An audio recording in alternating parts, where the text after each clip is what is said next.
정의경제금지법 시행 6주년이 코앞이지만 여전히 많은 직장인들이 직장 내 괴롭힘을 호소하면서 자해와 자살을 고민하고 있습니다. 지금도 직장갑질 119에는 관련 상담들이 이어지고 있는데요.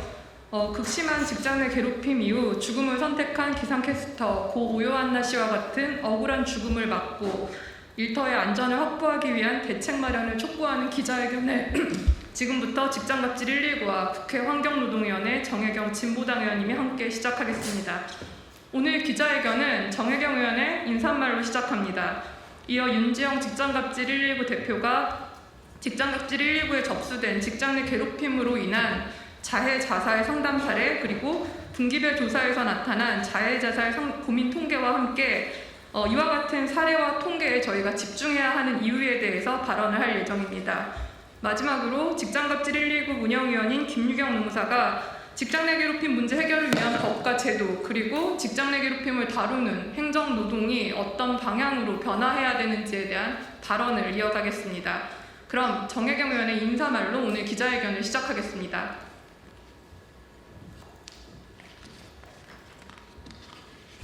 네, 진보당 비정규직 노동자 국회의원 정혜경입니다. 얼마 전 MBC 기상캐스터 고 오요한나님이 스스로의 삶을 포기했습니다. 고인은 직장 내 괴롭힘을 폭로하며 세상을 떠났지만 고용노동부는 고인이 프리랜서라는 이유로 근로기준법상 직장 내 괴롭힘에 적용되지 않는다는 판단을 했습니다. 이것이 직장인 괴롭힘 금지법이 시행된 지 6년이 흐른 오늘날 우리 사회의 어두운 단면입니다. 대부분의 성인들은 직장에서 가장 많은 시간을 보냅니다. 직장은 생계는 물론 사회생활의 근거지이자 삶의 그 자체입니다. 따라서 직장이 괴로우면 인생이 통째로 괴롭습니다. 특히 직장 내 괴롭힘을 당하는 사람들은 대체로 직급이 낮고 약자들입니다. 이들은 일자리라는 생사 여탈권에 저당 잡혀 그냥 참는 경우가 부지기수입니다. 당연히 피해가 장기화될수록 우울증, 불면증 등 정신적 고통이 축적되고 급기야 극단적인 선택까지 고민하게 됩니다. 이 악의 고리를 반드시 끊어내야 합니다. 일하는 모든 노동자에게 근로기준법을 전면 적용해야 합니다. 오요한나님과 같이 법의 사각지대에 있는 5인 미만, 특수고용, 플랫폼, 프리랜서 노동자들이 1,000만 명이 넘습니다. 직장갑질 위협에 가장 크게 노출될 이들을 우리 법이 보호할 수 있어야 정의입니다. 또한 지금의 법은 괴롭힘 발생 시 사용자에게 조사 의무를 부여하고 있습니다. 결과적으로 사용자가 가해자일 경우 셀프 조사를 허용하고 있는 것입니다. 사건이 은폐되거나 피해자가 체념하도록 방치할 수 없습니다. 빠르게 개선해야 할 것입니다. 오늘 직장갑질 119에서 진행한 설문조사가 발표됩니다. 우리 사회 직장 내 괴롭힘의 현 주소를 냉정하게 바라보고 노동자의 존엄이 존중되는 세상으로 나아갈 수 있기를 희망합니다. 저도 노동자 국회의원으로서 직장 내 괴롭힘 근절을 위해서 싸우겠습니다. 이상입니다. 예, 지금 국회 안에서도 직장갑질 때문에 시끄러운 것으로 알고 있습니다.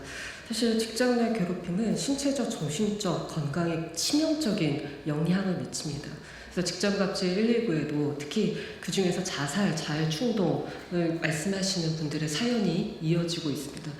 제가 구체적인 개인 정보를 특정할 수 없어서 몇 개를 골라서 개인 정보를 드러내지 않고 좀 소개하도록 하겠습니다.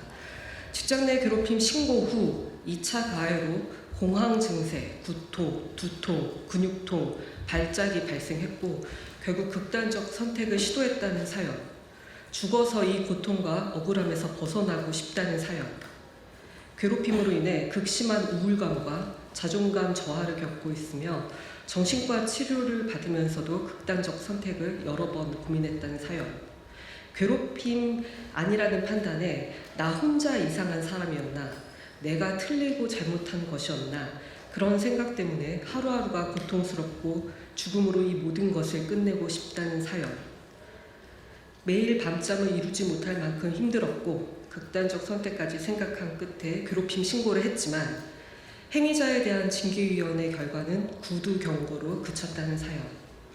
직장 내 괴롭힘과 스트레스로 자살한 동기 직원을 보며 악행을 끊고 싶다는 사연. 내가 죽어야 괴롭힘이 끝날 것 같다는 사연. 회사에 출근해 가해자를 볼 생각을 하면 가슴이 두근거리고 밤에 잠을 잘 수 없어 밤을 새고 출근한 날의 연속이라는 사연. 가해자들만 보면 가슴이 뛰고 숨이 제대로 안 쉬어지고 등에서 땀이 나며 다리가 떨려 도저히 생활할 수 없다는 사연. 괴롭힘 때문에 퇴사를 했는데 이후 상습적인 자해 충동과 극단적 사고에 시달리고 있다는 사연. 사실 이러한 사연 모두가 어떤 예민한 개인의 특성이 아니라 직장 내 괴롭힘이 심각할 때, 그리고 직장 내 괴롭힘이 해결되지 않을 때 보편적으로 나타날 수 있는 상황이다라는 것을 알아주시면 좀 고맙겠습니다. 이러한 것과 관련해서 저희가 매 분기마다 조사를 하고 있습니다. 그와 관련한 구체적인 내용은 기자회견문을 통해서 저희가 미리 배포를 했습니다. 법 시행 6년이 되었습니다. 그럼에도 불구하고 직장인 3명 중 1명꼴로 현장에서 괴롭힘을 당하고 있습니다.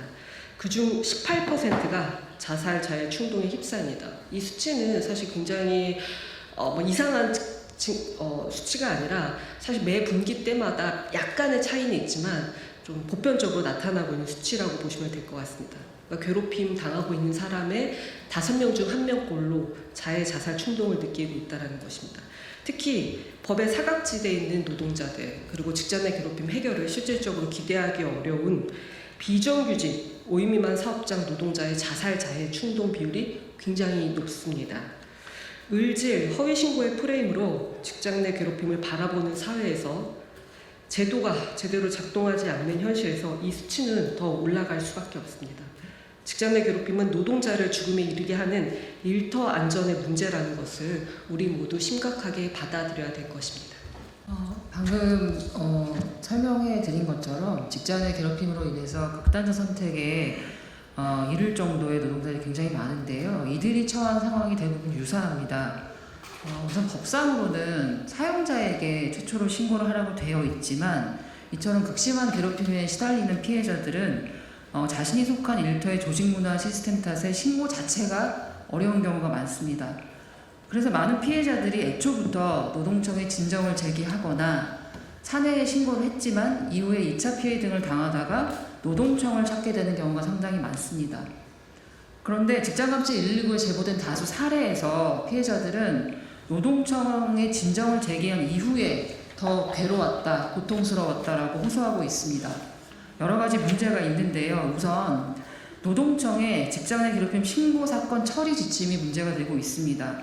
방금 전에도 설명해 주셨지만은 사용자가 괴롭힘 행위자라고 하더라도 근로감독관의 조사와 사용자의 셀프 조사를 병행하도록 노동청의 지침이 마련되어 있고, 이 때문에 사용자의 괴롭힘 행위가 있은 이후에 노동청이 소극적인 조사에 그쳐서 더 큰 피해가 발생하는 경우를 많이 제보받고 있습니다. 그리고 두 번째로는 사내 조사에서 객관적인 조사가 이루어지지 않을 경우에 노동청에 진정을 제기하고 노동청이 직접 조사를 할 수 있도록 지침이 마련되어 있지만 객관적 조사를 실시하지 않았다라고 하는 판단 기준이 매우 엄격하게 되어 있습니다. 그래서 담당 감독관이 사내 조사의 문제점을 명확히 파악하지도 않은 채 사용자가 제출한 조사 보고서를 형식적으로 검토하고 종결하는 경우가 굉장히 많습니다. 그리고 특히 최근에 노동청의 진정 사건에서 근로감독관이 신고 대상 행위가 지속적 반복적으로 행해지지 않았다라는 이유로 괴롭힘이 아니다라고 행정 종결하는 사례를 자주 접하게 됩니다. 현행 법상에도 없는 판단 기준을 대입해서 충분한 조사를 거치지 않은 채 괴롭힘이 아니라고 함부로 결론을 짓고 있는 것입니다. 그리고 나아가 이것은 여전히 계속 문제로 지적되고 있는 지점 중에 하나는 근로감독관의 괴롭힘 조사 시에 감수성이 부족하고 2차 피해에 해당될 만한 부적절한 조사 방식 등이 꾸준히 문제가 되고 있습니다. 저희가 수차례 문제를 지적했지만 여전히 현장에서는 출석 조사 과정에서 피해자를 탓하고 의심하는 태도라든가 행위자를 오히려 두둔하는 언급이라든가 증거가 부족하다면서 성급히 결론 짓는 태도 등으로 인해서 한층 피해자들의 고통이 배가 되고 있는 사례들을 쉽게 만나보고 있습니다. 이 같은 문제가 되풀이되지 않도록 고용노동부는 내부 사건 처리 지침에 불합리하거나 부당한 부분을 즉각 개정하고 특히 사건 조사 시에 일회성 행위 이모로 괴롭힘이 아니다라는 법 기준에도 부합하지 않는 판단 기준을 즉각 회귀해야 합니다.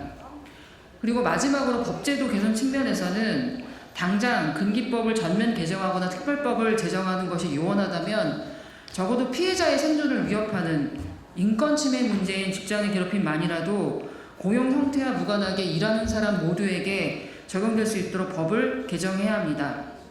현재 고 오요한나님의 죽음 이후에 다수의 근로기준법 개정안이 국회에 발의되어 있습니다. 각 법률 개정안의 접근 방식과 요건 등이 다소 상이하지만 근본적인 방향성과 취지가 일치하는 만큼 이번 국회에서 반드시 일하는 사람 누구에게나 직장 내 괴롭힘 금지법이 전면 적용되도록 구체적인 논의를 더 늦기 전에 시작해야 할 것입니다. 네, 이상입니다. 네, 오늘 기자회견을 마치기 전 안내 하나 드리겠습니다. 내일 오전 10시 방송을 만드는 사람들의 이름 엔딩 크레딧 주최로 국회의원회관 제3간담회의실에서 방송 노동자와 직장 내 괴롭힘, 오요한나법의 조건은 무엇인가를 주제로 토론회를 개최합니다. 이 토론회에서는 방송 현장의 직장 내 괴롭힘 실태와 현재 발의된 오요한나법에 대한 전문가들의 분석이 있을 예정입니다. 많은 관심 부탁드립니다. 감사합니다.